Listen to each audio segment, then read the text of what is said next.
Take 3 episode 6 Kulkas Action.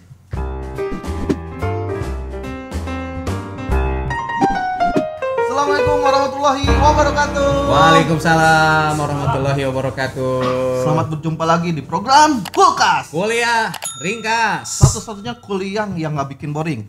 Di Bahas ringkas. bahas ringkas, tidak perlu ngontak SKS ataupun bayar UKT. Namun meskipun ringkas, so pasti berkelas dan insya Allah berkualitas. Kulkas Ngademin topik-topik yang panas karena dibahas bukan pakai nafsu tetapi ilmu. Insya Allah dibimbing juga oleh Wahyu.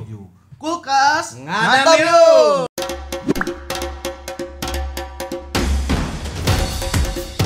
Tema hari ini Pak lagi booming banget. Apa tuh Ki? Sekarang tuh lagi boomingnya film Korea yang membahas tentang pelakor dan pebinor. Pelakor Pasti dan tahu pebinor. nih Pasti semuanya. film apa namanya. Oke, gini. Pelakor dan pebinor itu Ki sebuah fakta sosial dari zaman Breto sebenarnya udah cukup lama. Hanya saja sekarang muncul kembali. Dalam turos Islam, turos itu warisan klasik peradaban Islam, diantaranya di fikih dulu ada yang disebut dengan tahbib. Tahbib itu merusak rumah tangga orang lain dengan modus cinta. Jadi cinta dijadikan modus untuk merebut dan merusak rumah tangga orang lain. Nah, di kita sekarang dikenal istilahnya pelakor, perebut laki orang, atau pebinor, perebut bini orang. Nah, pebinor maupun pelakor itu pihak ketiga. Kan pihak pertama sebut saja suami, pihak kedua istri.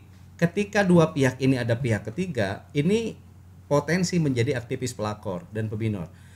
Kalau suami punya wanita lain atau yang disebut dengan will, gitu. Kemudian will wanita idaman lain. Kemudian kalau istri punya pil, pria idaman lain, maka will dan pil ini adalah pihak ketiga yang akan menjadi pelakor dan pebinor rumah tangga kita. Jadi sesungguhnya fenomena pelakor itu sudah muncul cukup lama, hanya sekarang agak booming kembali, entah mungkin karena banyak faktor nanti kita gaji. Nah, dan pelakor dan pebinor ini adalah pihak ketiga yang bisa merusak status hubungan rumah tangga seseorang. Itu Kan Pak, dalam Islam itu identik dengan poligami ya, bahasan poligami gitu. Tapi secara konkret gitu si pelakor sama pebinor ini gimana sih Pak? Oke, gini, kita harus clear cut. Bingungnya memang pada saat kita ngobrol tentang pelakor dan pebinor ini belum masuk pada kamus ya, sehingga tidak ada definisi yang permanen. Tapi saya ngelihat dari fakta sosial begini, bahwa pelakor atau pebinor, pelakor itu adalah will, wanita idaman lain dari suami kita, pebinor adalah pil, pria idaman lain dari salah seorang istri. Pertama, dia itu merusak keharmonisan rumah tangga orang lain. Jadi kalau ada orang sudah tahap untuk ke pelakor jadi pebinor itu satu, tahapannya merusak keharmonisan rumah tangga orang lain. Yang kedua, yang disebut dengan pelakor atau pebinor itu adalah mereka yang memutus mata rantai cinta dan kasih sayang pasangan suami istri. Suami jadi tidak cinta pada istrinya, istri tidak cinta pada suaminya, itu sudah putus. Dan yang disebut pelakor atau pebinor itu memutus status suami atau memutus status istri orang lain sampai ke pirok. Pirok itu artinya bercerai. Nah, yang disebut dengan pelakor itu adalah dia yang merusak rumah tangga orang lain sampai suaminya bercerai. Pebinor itu mereka yang merusak rumah tangga orang lain sehingga istrinya menggugat cerai. Lalu setelah itu dia jadi bucin, jadi budak cinta yang pelakor dan pebinornya. Dalam banyak kasus ada yang hanya jadi bucin, budak cinta, atau dalam kasus lain ada juga yang jadi berumah tangga. Misalnya kamu punya istri direbut oleh laki-laki lain, gitu. Istri kamu jadi bucin laki-laki itu. Ada yang hanya jadi bucin, ada juga yang sampai nikah, gitu. Misalnya kamu direbut oleh wanita lain, kamu jadi bucinnya orang lain. Ada yang sampai menikah atau hanya sebatas budak cinta dia saja. Tapi kalau sampai menikah itu Pak? Nah, kalau sampai menikah, yang disebut dengan pelakor itu dia sampai memutus mata rantai hubungan rumah tangga hingga dia menjadi cerai, gitu. Seperti itu. Jadi yang disebut pelakor itu dia yang merusak rumah tangga orang lain, bukan sekedar merusak sampai ke pirok, bercerai. Gitu. Setelah bercerai ada yang nikah, ada yang tidak, gitu. Oh iya. Nah Pak, ada beberapa faktor mungkin ya Pak ya. Apa sih yang melatar belakangi si ini nih, si pelakor sampai pebinor ini? Oke, fenomena pelakor dan pebinor itu muncul dilatar belakangi oleh banyak aspek. Aspek yang pertama potensi. Yang disebut potensi itu adalah kualitas kepribadian rumah tangga. Kamu punya istri, gitu. Istri dan suami yang berumah tangga ini punya potensi untuk dipelakorin dan dipebinorin. Iya, betul, Pak. Kualitas imannya rendah, kualitas moralnya rendah, kemudian kualitas keilmuannya rendah, dan lain sebagainya itu sangat potensial. Hingga dalam kehidupan sosial kan dikenal beberapa tipologi laki-laki misalnya. Satu, ada yang disebut dengan suami laki-laki PKL, penjahat kelamin. Penjahat kelamin. Seorang suami dengan tipologi penjahat kelamin, dia tidak akan setia pada pasangannya. Hingga ketika ada perempuan lain yang main mata, dia pasti potensi untuk dipelakorin. Yang kedua ada tipe PHBI, pria hidung belang ingusan. Hidungnya belang ingusan. Kenapa beringus? Karena dipakaikan dus perempuan terus. Maka kalau ada seorang suami tipologinya pria hidung belang, dia akan mudah direbut oleh perempuan yang lain, tidak akan kuat mempertahankan istrinya. Yang ketiga ada suami yang potensi PMK. PMK itu pria mata keranjang. Jadi matanya kalau di mana-mana belanja. Rada mirip kamu gitu. Belanja. Nah, kalau seorang suami matanya keranjang, dia potensial untuk direbut oleh wanita yang lain. 3. Keempat, ada yang disebut dengan laki-laki kardus. Kardus itu kan segala masuk. Jadi laki-laki kardus itu kanu kumaha we nafsu.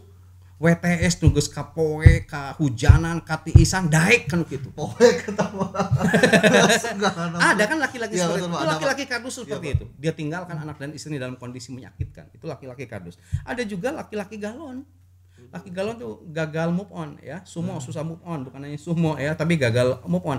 Dia selalu ingat saja ke mantan. Mantan ada. Dia udah punya istri nih. Dia udah punya istri. Tapi udah nikah sama istrinya. Tapi ingat terus ke mantan. Suatu saat kalau dia ketemu dengan mantannya, istrinya akan ditinggalkan. Banyak yang seperti itu. Jadi laki-laki galon itu potensial untuk direbut oleh perempuan yang lain. Kemudian berikutnya ada laki-laki buaya darat, Ki. Buaya darat itu semuanya diembat, timiti hayam, entong segala macam begitu. Nah, kalau laki-laki tipologi buaya darat sangat potensial untuk dipelakorin. Ada laki-laki keong racun. Gitu. Ada laki-laki suami presto itu. Suami tulang lunak. Ini sebutan untuk suami yang lebih mengutamakan orang lain, teman-temannya ketimbang keluarganya. Nah, Suami yang kalau misalnya mementingkan untuk atau main cari hiburan bareng temen nih, tapi hiburannya positif nih, positif hiburannya gitu. Tapi bukan berarti untuk ninggalin. Gimana itu, Pak? Itu kan tentu harus seizin istri dan istri kita harus tahu, harus terlibat. Nggak masalah, dia akan senang ikut hiburan dengan kita. Kan nggak masalah, kita punya teman, kita punya istri, kita ingin main sama teman, ajak dong istri kita. Nah, itu, Kan enjoy bersama. Itu solusinya seperti itu. Nah, suami presto itu suami tulang lunak gitu. Dia tidak jadi tulang punggung keluarganya, lunak untuk keluarganya, malah jadi tulang punggung orang lain. Ada suami kolor hijau. Suami kolor hijau itu gini, orang yang sukanya ngenodai saja. Dia berumah tangga dengan istrinya bukan untuk rumah tangga, tapi hanya untuk itunya saja. Setelah habis madunya tinggalkan, dia kawin lagi dengan yang lain.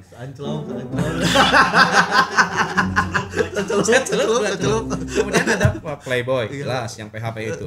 Ada Casanova atau Don Juan. Bukan di filmnya, ini fakta sosial di Italia. Kalau filmnya bagus-bagus. Casanova dan Don Juan itu sama-sama orang jelek.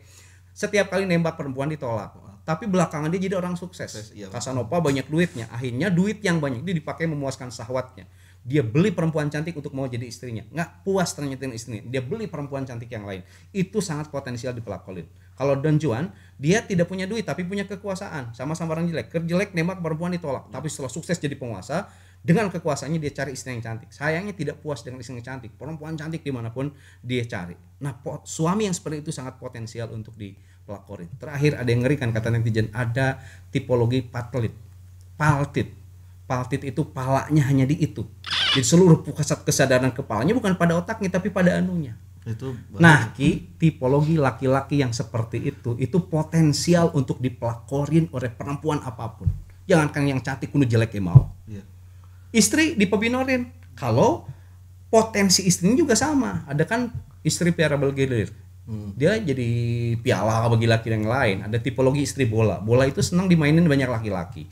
Ada juga tipologi perempuan apa yang disebut dengan the mommy boy. The mommy boy itu istri yang suka ngukut laki-laki. Nah, itu, Pak. Jadi ada seorang istri suka ngukut laki-laki yang banyak itu untuk memuasin dia. Nah, itu potensial untuk meninggalkan suaminya.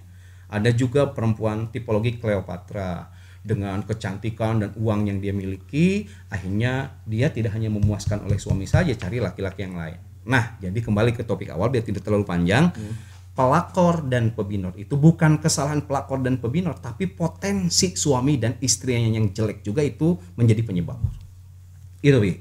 Gitu. Pak, ada potensi yang lain nggak? Faktor apalagi ya? Nih yang mematik si ini nih. Pelakor sama pebinor ini. Bukan hanya faktor potensi, tapi juga ada faktor situasi. Situasi apa yang bisa mengkerangkeng seseorang bisa menjadi pelakor dan pebinor? Satu di antaranya budaya selingkuh.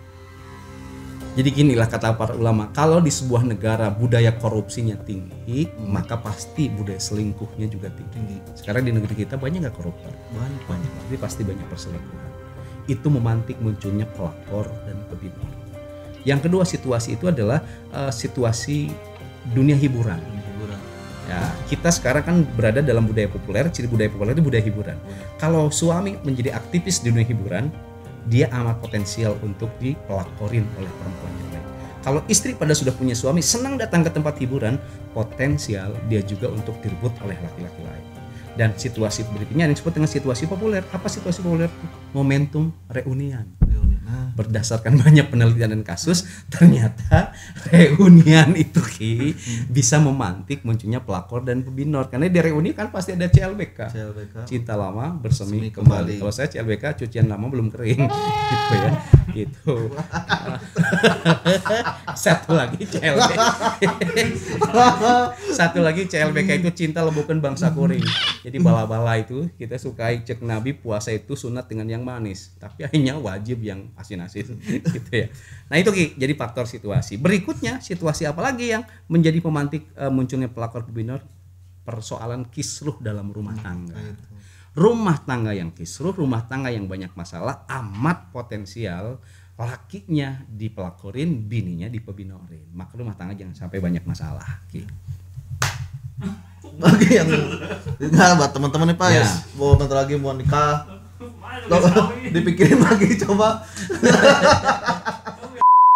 Tapi Pak ini Pak, kalau dilihat dari pandangan Islam nih tentang pelakor dan pebinor ini gimana sih Pak? Oke, bagaimana Islam melihat pelakor? Jadi orang yang merusak rumah tangga orang atas nama cinta hingga pirok hingga cerai. Bagaimana Islam melihat itu?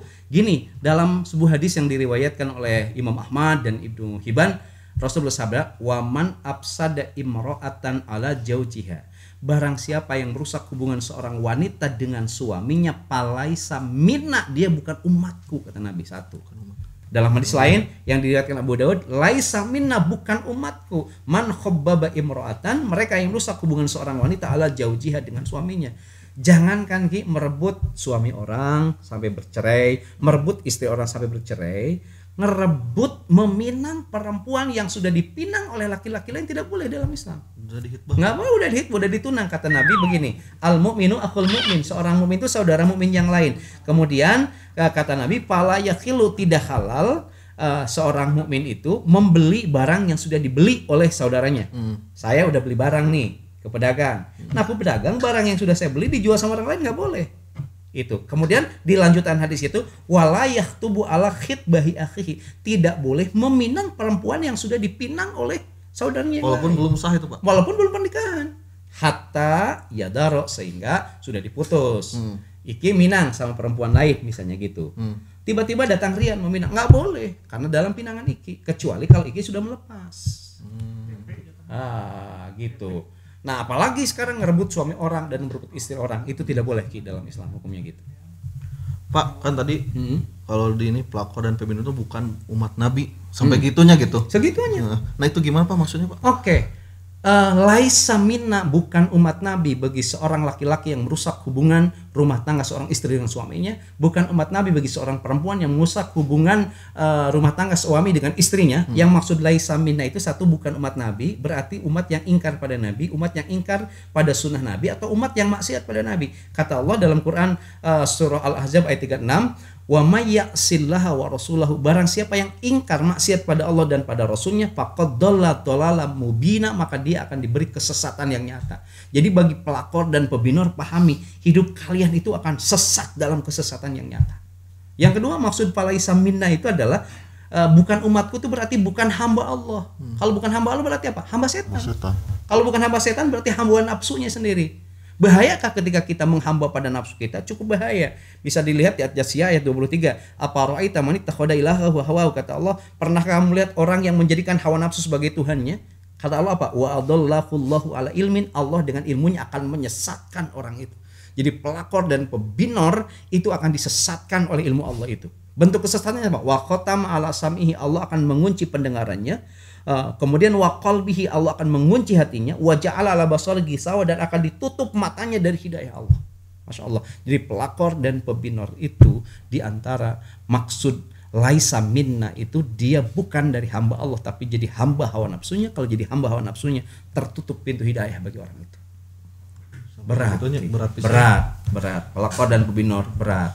Tapi banyak banget sekarang Pak, apalagi dengan era sekarang itu sosialita terus ini. Itulah ciri khas kehidupan. Semakin berat status hukum, semakin gandrung. Berat kan hukuman koruptor itu, tetapi semakin banyak. Hukuman pezina banyak, tapi semakin menjamur gitu. Itu ciri khas kehidupan kita. Pak, ini dosa apa sih yang ditanggung oleh si pelakor sama pebinor ini, Pak?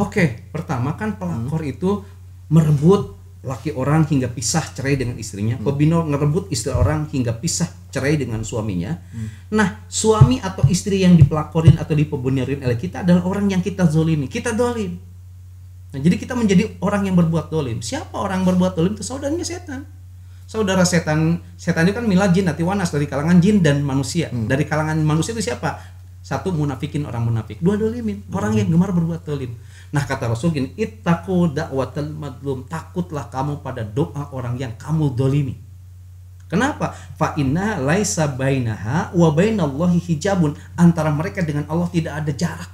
Jadi orang yang didolimi itu tidak ada jaraknya, dengan Allah itu tidak ada jarak, tidak ada penghalang. Begitu dekat dia itu dengan Allah. Hati-hati dengan orang yang didolimi. Satu.